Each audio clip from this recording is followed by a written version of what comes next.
everyone, my name is Sarah and I'm a physical therapist and strength coach specializing in the care and injury prevention of gymnasts. I got my doctorate degree from Sacred Heart University in 2015 and have had some great opportunities to work with high-level gymnasts and to dive deep into the anatomy and biomechanics of the sport and learn a lot about how to keep our athletes safe. In this video, I'll be focusing on the lower body and how we can get and stay ready for safe jumping, landing, and tumbling when we are allowed in the gyms again. The joints we will be focusing on here are the knee, the ankle, and the hip. They are very different joints, so we're going to spend a little time on each of them, but mostly on how we can get them to work together to allow us to jump and land safely. As always, make sure you're listening to your body and or your gymnast's body. When going through this, it's aimed at healthy gymnasts, so if you or somebody that you're working with has an injury, make sure you're listening to their individual medical advice. For those of you that saw my video on the upper extremity, I talked a lot about aspects of mobility and strength that we need for gymnastics that our kids may not be getting right now, and all the work we have to do to keep them prepared. I'm going to do some of that in this video too, but first I want to point out some things that our kids may naturally be doing right now that can actually help them in the gym, and we may even want to consider carrying them on and combining them into our training when we do return. In gymnastics, we do a wide variety of skills, but a lot of them look pretty similar from a lower extremity standpoint. We land, we jump, and we rebound. So if this is true, then one, we want to maximize their technical ability to do this, so perfecting these skills, and that's what I call the depth of their ability. But two, we want to maximize the breadth of positions and situations that they're able to do this effectively. So if we liken this to another sport, like football, for example, we want the quarterback to be able to make a play no matter what is going on or even if they're knocked off balance. Now, I would hope there's no defense that's going to come tackle our gymnasts off the beam, but we do want to make sure they can safely take off and land, even if they're leaning a little too far forward or if that last step on the runway wasn't perfect. So right now we have kids outside running, playing tag, chasing each other, and things like that. And these types of activities will likely help to increase the breadth of that landing position. So anytime that you change directions while running or take a step on some uneven grass, our body makes little changes to keep us upright. And the more we do this and the more situations we do this in, the better our bodies get programmed to be able to handle similar situations. So again, I'm not talking as if the neighbor's dog is going to begin chasing after you while you're tumbling and force you to change direction or something like that. But what I am talking about is if you land with a little more weight on your right foot than usual, being able to recenter yourself and continue on with the skill or routine without any interruption is key. In most other sports, the change of direction is more visible and obvious, but in gymnastics, it's more about resisting a change of direction. So resisting falling to the side after landing your tumbling. But they really derive off the same technique. So a lot of gymnasts and coaches that I talk to don't believe there's a need to train things like side-to-side motions in their conditioning because they aren't used in competition that much. But I'd argue that they are, it's just much less visible if you're doing it correctly. So to summarize all this, the aspects of changing direction and working on uneven surfaces are key factors in developing the resilience of our muscles and ligaments to adjust to situations in the gym. So when we do get back in the gym, we can apply this by doing some jumps onto cheese mats or even on the cheese mats, so up and down, side to side, or maybe even taking 10 minutes out of practice here and there to play dodgeball or soccer and really developing some of those directional change capabilities. I know we're all looking forward to getting back to the gym. I know I am. But I do want to talk a little bit about what we can be doing now to prepare for all that. So when we look at a proper landing position, there's a few key things that I want to point out.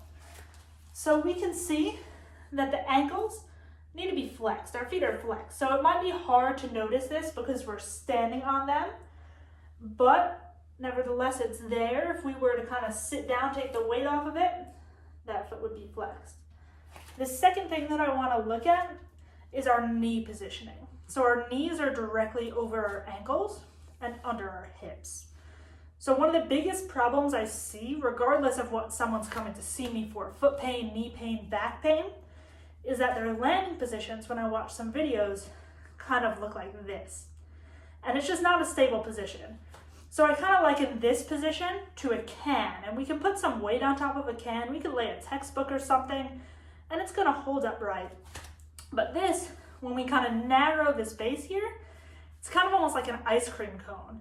So imagine trying to balance an ice cream cone and put a textbook on there.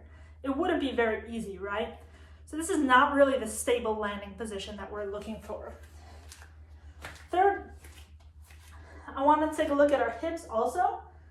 So when we land, our hips should be sat back pretty far.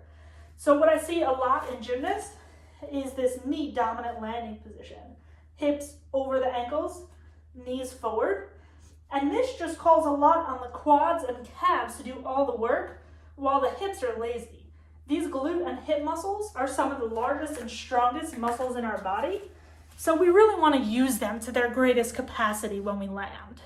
So when we have all these things in alignment, as mentioned before, not only are we going to be safer, but we're also going to be more effective in what we do. So whether that's a takeoff or a landing. Some of you are probably saying, well, we don't squat like that when we're tumbling. It's more of a rebound, which is absolutely true. But those muscles are still creating that force. They're kind of doing it in more of an isometric or stiff way rather than actually going through those range of motion. But it's still the same muscles at play. We will talk a little bit towards the end of this video about some things that you can do to specifically work on your rebounding. So as we begin to go through the joints here and get into some exercises, I'm actually going to talk about the hip and the knee at the same time. When everything is going smoothly, the knee is actually a pretty simple joint that's just kind of sandwiched in between the hip and the ankle, doing what those joints tell it to do. Try to stand up for me and try to move your knee without moving your hip or your ankle, keeping your foot flat on the ground. You really can't do it, right? So a lot of the problems I see with the knee are when it takes over for another joint and it tries to help out too much and do things it's not supposed to do. So if we keep everything else working the way it should, then the knee is in good shape. So when we talk about the hip, we really want to keep it both mobile or flexible and stable or strong. So first I'm going to show you two of my favorite mobility exercises for the hip. So for gymnasts, they usually have a lot of great front to back mobility, like splits and things like that. But the rotational mobility is not so great. So that's what these two exercises work on. The first one is called a shin box. So we're going to sit back, keep our feet nice and wide. We're going to choose one side, bring both of our knees down to that side without letting our buttocks come off the ground. So we're going to keep sitting on both sides there and just let those knees drop as much as we can. So with this, some of the gymnasts will probably feel a little bit of stretch or pinching up on the top leg, and some might feel it on the inside of the bottom leg. Either way, we just want to go for a moderate stretch and keep going back and forth. And this is something that should improve pretty quickly over time. So the second hip mobility exercise here is actually a progression off the first one. We're still going to let both knees drop to one side, but this time we are going to let that hip come off enough to get both legs flat. We're going to take both hands and put them in front of the turned out leg, so the leg with the big toe sticking up in the air, like this. Trying to walk those hands around as much as we can. And with a stretch like this, I usually like to have the athlete do a few deep breaths, and with each exhale, trying to get a little bit deeper into the stretch. So depending on where the athlete is tight, they might feel this in the hip or thigh of the front leg, inside or back of the other leg, even a little bit in the lower back, as long as it's a stretch is okay. So now I want to move on to talking about stability or strength in the hip. And what we need to remember is that we have muscles 360 degrees around the hip. So we need to make sure that we're training each of them. So first I'm going to start with a few simple exercises for each side of that circle. And then we'll talk about combining them in a little bit more advanced exercises. First, I want to talk about the muscles in the back of the hip or the glutes.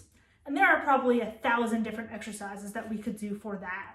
So the most important thing, the best glute exercise is the one that challenges you and you feel it in your glutes. So some of these girls are so athletic, I could give them the highest level exercise, but if they're not using their glutes, if they're not feeling it there, if there's not a contraction there that you can feel, then it's not gonna work. So a nice simple space that I like to start with is to grab a little ball. This is a lacrosse ball. You can use a golf ball, a tennis ball. If you don't have that, even a towel or t-shirt rolled up is fine. And what we're gonna do is lay on the back, knees bent. We're gonna choose one knee to bring to our chest, and we're gonna put this ball in the crease of the hip and hold it there. So just so you can see better, I'm gonna switch and use my opposite leg, ball in the crease of the hip. I'm bending my knee and I'm holding it there with my leg, not with my hands. What this is gonna do is protect the back. So if we kind of keep both feet down, lift our hips up, we can really arch our back and overuse some of those already strong muscles. But once we introduce this, we bring that knee to the chest, it pretty much limits our ability to do that. Once we're there, foot flat on the ground, we're gonna lift the hip up in the air like this. So again, you wanna be making sure that you're feeling this in the glute. Moving on to the muscles on the side of the hip. Now, we all know and love this nice side leg lift here, and I do think that's a great exercise, but like anything else, it's only great when it's done correctly. So a lot of what I see is the girls kind of kicking in front or kicking in back, and they're just not using the correct muscles. So to combat this, I like to have them go up against a wall, and then they're gonna keep their heel on the wall as they slide up and down. So what you might notice is that they're not going as high, which is good, that's correct. If an athlete is doing this side kick exercise and their leg is all the way up by their trunk, they absolutely cannot be using the right muscles and staying in the right position. So once we back up here, heel stays on the wall and we're lifting up.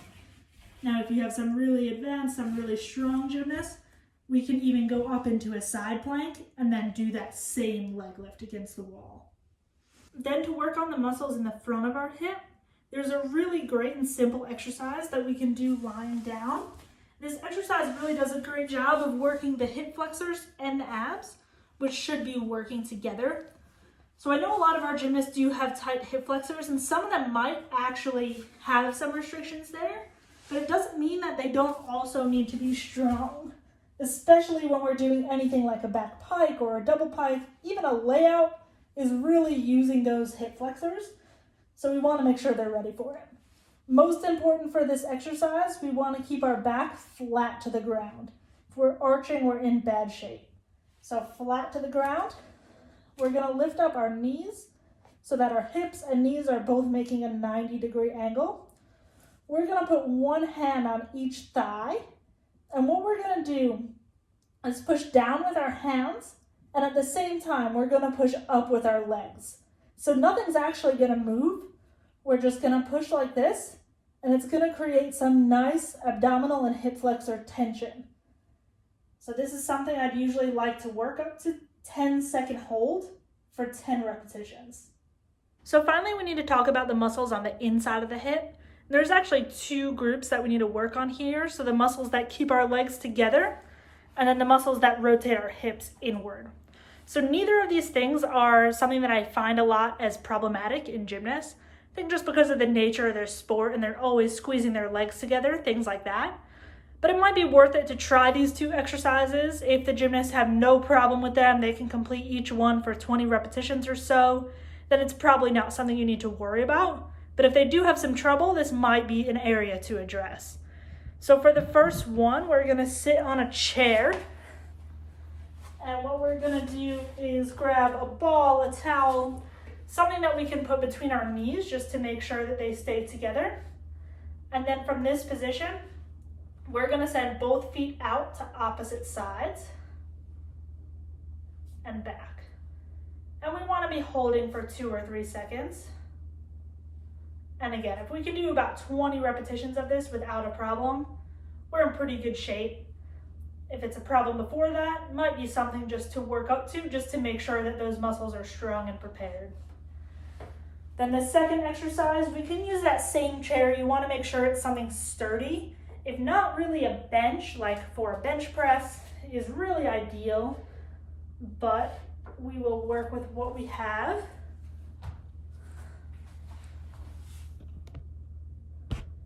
So we'll get a little better angle there. And what we're gonna do here is begin in a side plank. And now depending on the height of the object and the height of the child, you might have to do a side plank on your hands, like I'm going to demonstrate here. We're going to put one leg up on the bench, and we're going to bring the other leg up to it, like this. So again, we're looking for 20 repetitions on each side. If that's not a problem, then we can just move on, probably forget about these exercises. Now you've got some good exercises for all 4 sides of the hip to get you started. In part 2 of this video, we'll talk about progressing those exercises to make them more challenging and more functional, as well as looking at the contributions of the knee and the ankle and foot to safe landings. Thank you.